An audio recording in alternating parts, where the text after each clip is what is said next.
Hello there. I have just released my new Ruby on Rails 7 course on Udemy. Here we'll learn how to build Rails applications from the ground up. We'll build 5 applications. We'll start off with a simple blog application where we'll learn the fundamentals of Rails. We'll learn how to use the Rails generator, how to generate scaffolds and models and controllers and views. Then we'll move on to an appointment booking application. Here, we'll learn how to use additional gems such as device for authentication, and we'll also learn how to add simple CSS to our application. We'll also learn how to use relationships and associations between models here. And then for our third project, we will create a notebook application where users will be able to take notes. For this application, we'll also use tailwind CSS, and we'll also explore relationships and associations further. Then for our fourth application, we'll dive into Hotwire, and we will refactor our notebook application and we'll use turbo streams and turbo frames to make dynamic changes to our application. This is one of the coolest features of Rails 7, and I can't wait for you to explore it. And finally, for our last application, we'll also use turbo streams to create a chat application where users will be able to move to different rooms and have various chats with each other. So I'll link this course in the description below.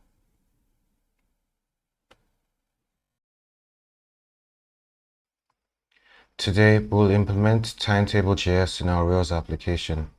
TimetableJs is a JavaScript library for creating responsive timetables in the blink of an eye. So to begin, we'll first create our blank Rails application, which I've done here. And we'll generate our scaffold that we'll use for this. So we'll say Rails generate scaffold, and we'll call it event.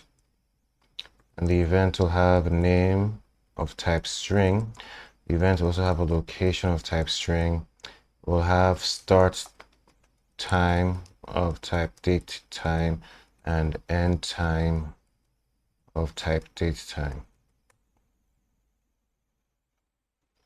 You can then run Rails db migrate, and then you can simply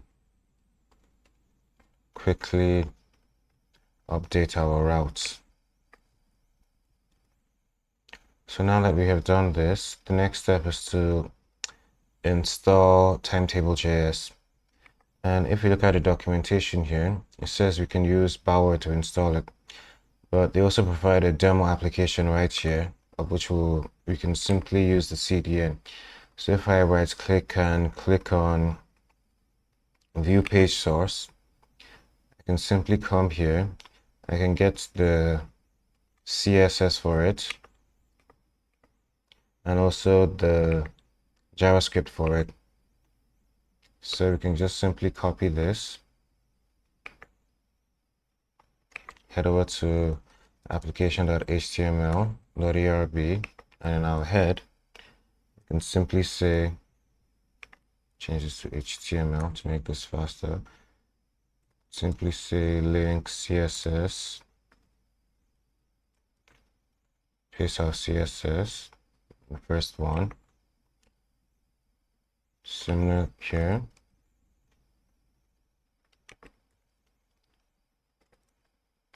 I'll do the same thing for the second style sheet. And then I can also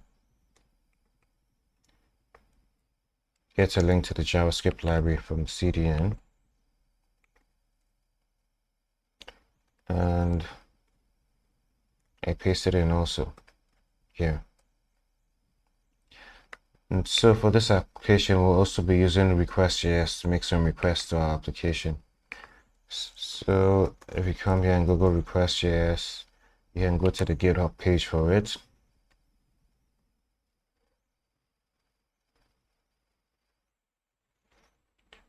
You can see in the installation instructions, we can simply add this to our gem file. Go to our gem file, paste it in, and run bundle, and then you can run Rails request.js install.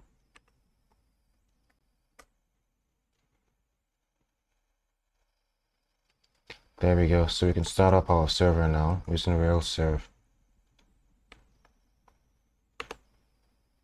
And we come back here, head over to localhost 3000. There we go.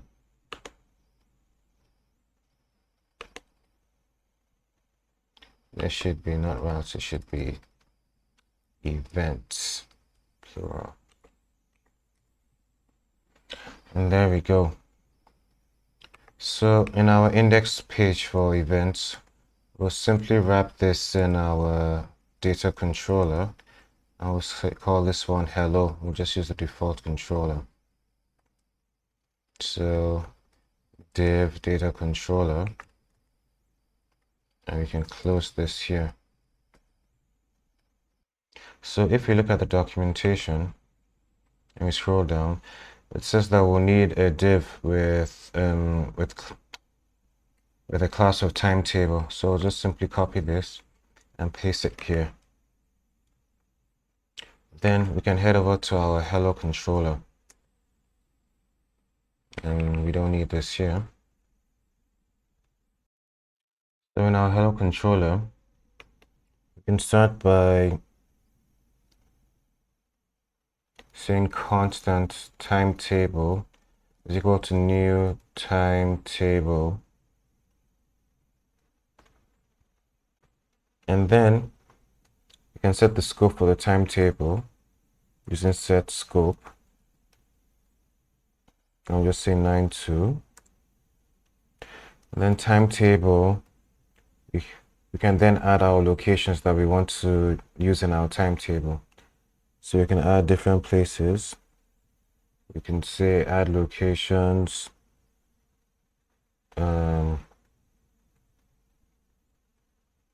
Let's say New York,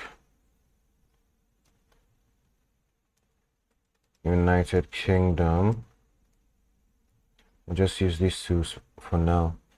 And now that we have added our location, we can say timetable add event. And the first thing this would take is the event name. And here we could just say dancing. And then we want to specify the location. It has to be one of these ones that we have added here. So you can say New York. Then we'll specify the start time. So you can just say 2022, 17:12. And of course, the end time.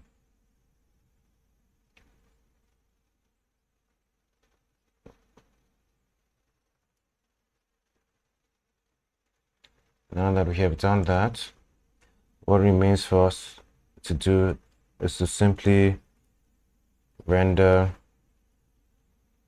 the timetable. You can see new var renderer equals to timetable renderer, and then we pass our timetable into it. Then we can say renderer draw, and then we want to target our timetable in our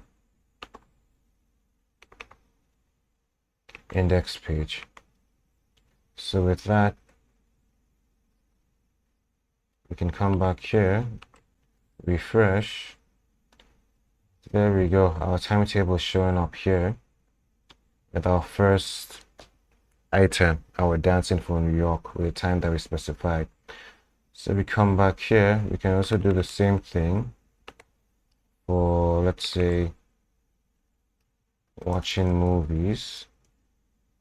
And then we can specify United Kingdom. So there we go. This works. This works fine, but we want it to be able to function with our Rails application, we want to be able to click on new event, create this event, and then it will be populated here. So let's go ahead and just create an event. Let's say practice Ruby location. Say done. Give the time, the start time.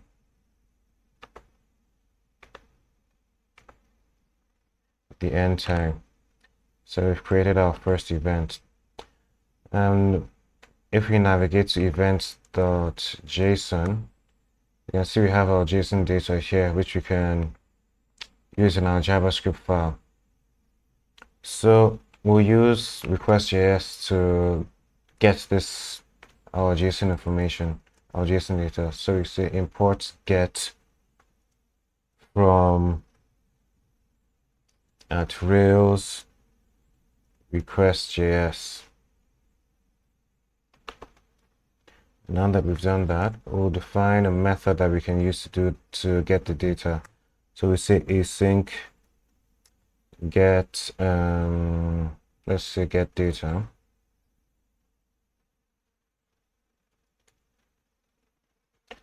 And we'll say constant response, and we'll use a wait for this. We'll specify our get and the path that we want to get the JSON from, which is events.json. So the response is okay. We want to get the body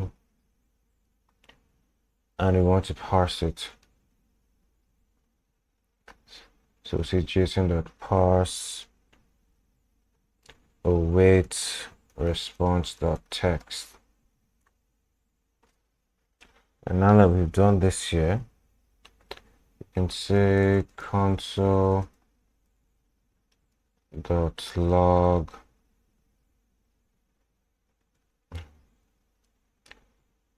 we say console.log body, right? And we call this get data here.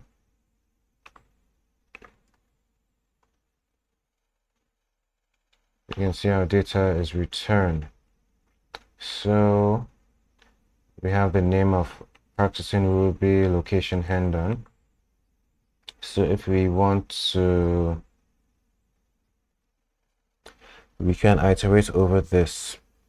So we could do something like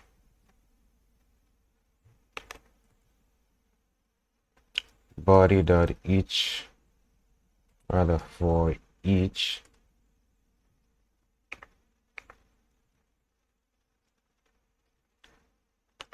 And we'll say event here.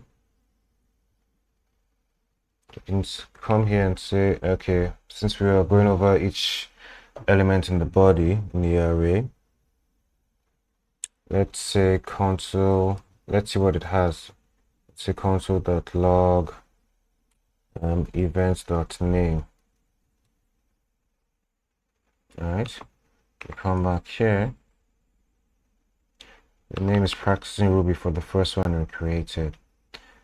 So we can see we have the information here. So what we want to do is, for each event that we have, we want to add the location to the timetable and add the event to the timetable.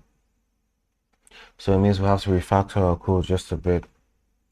So we can copy this here, move it from our connect method, and you can simply come up here and say, and paste it in here. Then you can copy this also, and for each part of the method, you can say add locations. And what location do we want to add?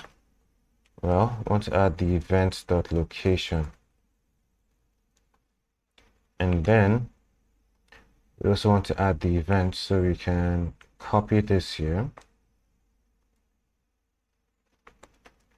And similarly, we can do the same thing. We can paste it in here. It takes the event name, so you can change it to event.name.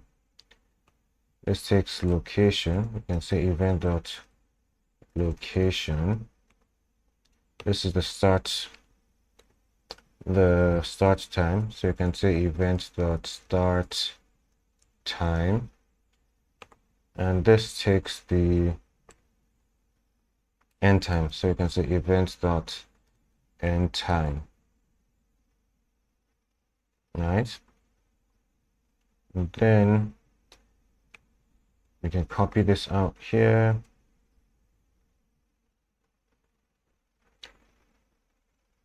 And move that there because we don't want it in the connect method anymore. We could simply also just copy everything from here